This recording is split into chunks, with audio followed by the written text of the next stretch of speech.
Vous écoutez Europe 1, il est 8h17. L'interview politique, Jean-Pierre Elkabbach, vous recevez ce matin Gérard Larcher, le président du Sénat. Messieurs, c'est à vous. Bienvenue, monsieur le président du Sénat, Gérard Larcher, bonjour. Bonjour. En principe, aujourd'hui, Alexis Tsipras fait des propositions qu'il promet concrètes et fiables.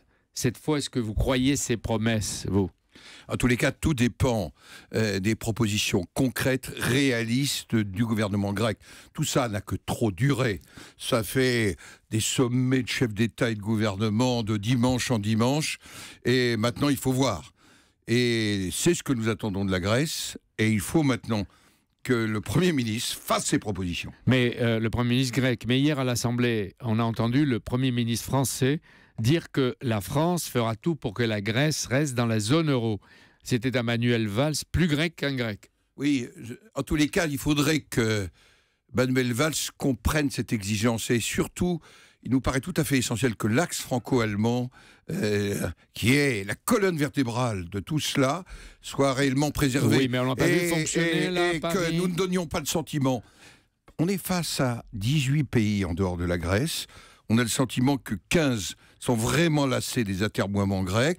La France, Chypre et l'Italie sont encore la main tendue. Non, mais qu'est-ce qu'il faut faire? Mais il faut une main à saisir, une vraie main. Qu'est-ce que vous êtes en train de dire, que vous reprochez au gouvernement et peut-être au président de la République de se battre pour que la Grèce reste dans la zone euro? J'espère que le président de la République n'a pas simplement des préoccupations de politique intérieure. Mais pourquoi ce dossier, sur ce dossier, quand je vois ceux qui soutiennent le laxisme du Premier ministre grec, le Premier ministre grec, il y a un peu de bluff dans tout ce qu'il nous raconte. Et si j'osais un mot, un peu de foutage de gueule. De foutage de gueule, dit le président du Sénat. Mais pourquoi vous, les Républicains à droite, vous ne faites pas de politique intérieure? D'abord, vous vous êtes montré ni unis ni cohérents à propos de la Grèce.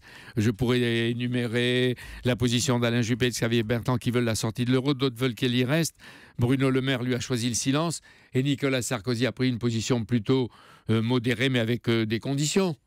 Moi, je partage ce qu'a dit Nicolas Sarkozy, et notamment sur l'exigence, et en même temps, si nous pouvons conserver la Grèce dans la zone euro, je rappelle quand même que c'est plus de 40 milliards français, 1,5 du PIB en quelques années, qui ont été donnés pour soutenir la Grèce. Vous voulez dire que vous avez peur que ça continue? Je pense que, comme l'a dit Nicolas Sarkozy, c'est l'occasion de revoir la gouvernance de la zone euro.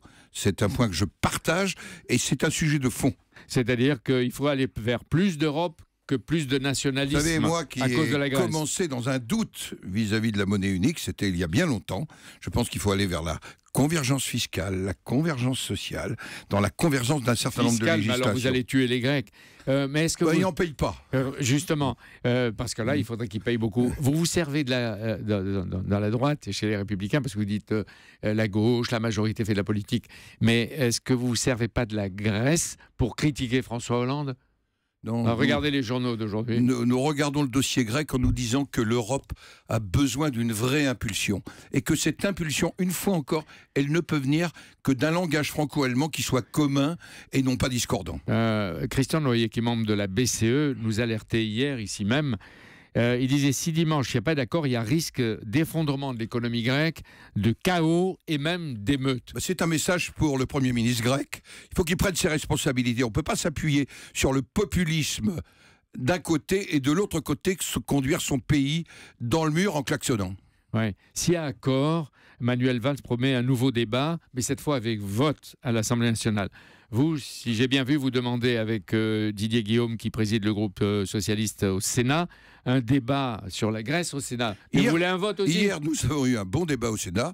Il y aura de toute façon un nouveau débat au Sénat. Ici, un engagement européen, c'est la règle, ce sont les textes, il devra y avoir un vote. Est-ce que vous vous dites que là, M. Tsipras, c'est tout permis et qu'il est temps maintenant qu'il évite de balader encore les Européens? Je regarde ceux qui soutiennent M. Tsipras, aussi bien à l'extrême gauche qu'à l'extrême droite, et je me dis vraiment à ceux qui disent aujourd'hui il faut sortir de l'euro, ça veut dire quoi? Ça veut dire le risque d'une crise majeure, le risque d'un effondrement économique. Allez, soyons sérieux en Grèce et soyons sérieux dans la zone euro. Aujourd'hui, la loi pour l'activité et la croissance revient devant les députés. Les Républicains et l'UDI ne vont pas déposer de motion de censure si Manuel Valls n'utilise pas, s'il utilise l'article 49.3. Donc après 8 mois de navette entre l'Assemblée et votre Sénat, La loi sera donc adoptée avant le 14 juillet. Vous, qu'est-ce que vous avez fait? Est-ce que vous avez des amendements qui vont être retenus ou le Sénat compte pas? Beaucoup d'apports du Sénat quand on regarde le texte. Et d'ailleurs, je vais faire une statistique au cours de cette session. 68% des amendements du Sénat sont dans les textes finaux, même quand il n'y a pas un accord total entre l'Assemblée nationale et le Sénat. Et sur le texte Macron, vous aurez notamment en direction des entreprises un certain nombre d'avancées qui viennent des travaux assez exceptionnels conduits par les 3 rapporteurs et le président Sénat. Donc ça va être une bonne loi. Je ne dis pas que c'est une bonne loi, c'est une loi insuffisante, je pense aux professions réglementées. Mais elle peut être efficace ou pas du tout? On va la voir. Nous espérons qu'elle sera au moins un peu efficace, car nous avons tellement besoin de croissance, parce que le mal absolu, c'est le chômage. Monsieur le Président du Sénat, la sénatrice radicale de gauche Françoise Laborde présentait ce matin sur Europe 1 avec Maxime Switek le rapport sur comment faire revenir la République à l'école. Avec une vingtaine de mesures que décryptait Virginie Salmen, j'en cite quelques-unes: la suppression des tablettes numériques dans les écoles primaires, l'installation de brouilleurs de téléphone portables dans les collèges et lycées, le port d'une blouse ou d'un uniforme, y compris pour les parents d'élèves qui accompagnent la classe lors des sorties scolaires. Et puis, il note une sorte de repli communautaire. Est-ce que ça veut dire que l'école échoue et que vous êtes inquiet? Un rapport sénatorial qui met le doigt où les choses sont sensibles. Nous le voyons bien à l'école, 140 000 jeunes sortent du système scolaire sans perspective et sans formation. Mais ce n'est pas le rapport qui va les ramener avec la qualification. Mais il propose notamment qu'on n'entre pas en 6e sans savoir lire, écrire, compter. Est-ce que ça n'est pas une lutte contre l'échec? Deuxièmement, il dit l'école, ça a été un intégrateur des valeurs de la République. Est-ce que l'école joue encore ce rôle d'intégrateur? Est-ce que liberté, égalité, fraternité? Bien, nous voyons bien qu'il y a des territoires, et nous avions eu un débat à ce micro, à cette antenne sur ce sujet, et il y a beaucoup d'endroits où malheureusement on ne peut plus enseigner certaines parties de notre récit national parce qu'on se heurte à des replis communautaires. La pire des choses dans notre société, c'est le repli communautaire. Je ne crois qu'en une seule communauté, la communauté républicaine, la communauté française, donc, dans le respect des convictions personnelles, philosophiques et religieuses. Il y aura donc un débat au Sénat. Il y aura un débat au Sénat. La présidente et le rapporteur, M. Gros-Perrin, me l'ont demandé. Je pense que c'est utile que le Sénat, parce que vous savez, l'école, c'est dans chaque commune. C'est une responsabilité communale. Et c'est lié au territoire. Très bien, cet hymne à l'école. Vous faites partie du comité d'organisation de la primaire. Vous y mettez de l'ambiance, de l'autorité, ai-je lu dans l'opinion hier.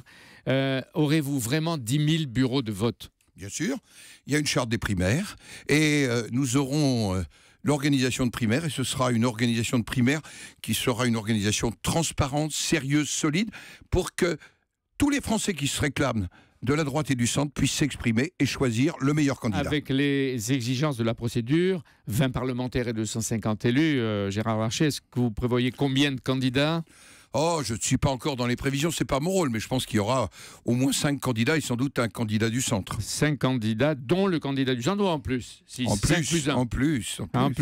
Mais là, on verra. Pour vos primaires, ferez-vous, comme les socialistes, des débats diffusés en direct à la radio et à la télévision? Ceci dépendra de la haute autorité qui sera désignée à la rentrée, mais c'est l'occasion d'un exercice démocratique. Et pour un parti politique, se livrer à un exercice démocratique, c'est toujours ça. Nicolas Sarkozy est à la tête du parti Les Républicains. Est-ce que vous avez l'impression qu'il rassemble, qu'il est en train d'innover? On entendait tout à l'heure Caroline Roux, je veux dire dans les méthodes, le style, et où sont les idées? En tous les cas, il préside bien notre mouvement. J'appartiens au bureau politique et c'est un lieu de débat. Nous échangeons. Chacun sait que nous avons eu sur un certain nombre de sujets des débats entre lui et moi. Il laisse parler, il encourage la parole. Non. Il écoute aussi, il partage. Et moi, je tire un coup de chapeau à la manière dont il préside le mouvement. C'est-à-dire vous êtes en train de le redécouvrir. Et vous connaissez ma liberté à son égard, et donc je le dis. Face à la gourmandise, c'est ma dernière question, et la convoitise du président de l'Assemblée, Claude Barthelone, votre collègue et peut-être ami, êtes-vous sûr de la pérennité du bicamérisme, c'est-à-dire du Sénat? J'ai vu que l'appétit de Claude Barthelone était plutôt régional. Je crois le Sénat indispensable, et vous avez le texte sur le renseignement. C'est le Sénat qui aura apporté la dimension protection des libertés. C'est d'ailleurs pour ça que j'ai saisi le Conseil constitutionnel. Nous n'avions eu qu'une seule lecture. Je voulais être sûr que l'équilibre entre l'indispensable sécurité et l'indispensable protection des libertés soient bien respectées. Mais ma question, elle portait sur Barthelone. Vous pensez que Claude Barthelone a moins d'appétit maintenant puisqu'il vise les régions? En tous les cas, c'est une affaire constitutionnelle et trop sérieuse pour être un coup politique. Pour Gérard Larcher, le Sénat a de l'avenir. Merci oui, il a de d'être venu. l'avenir, il le démontre jour après jour. Merci d'être venu. Gérard Larcher, merci à vous Jean-Pierre Elkabbach.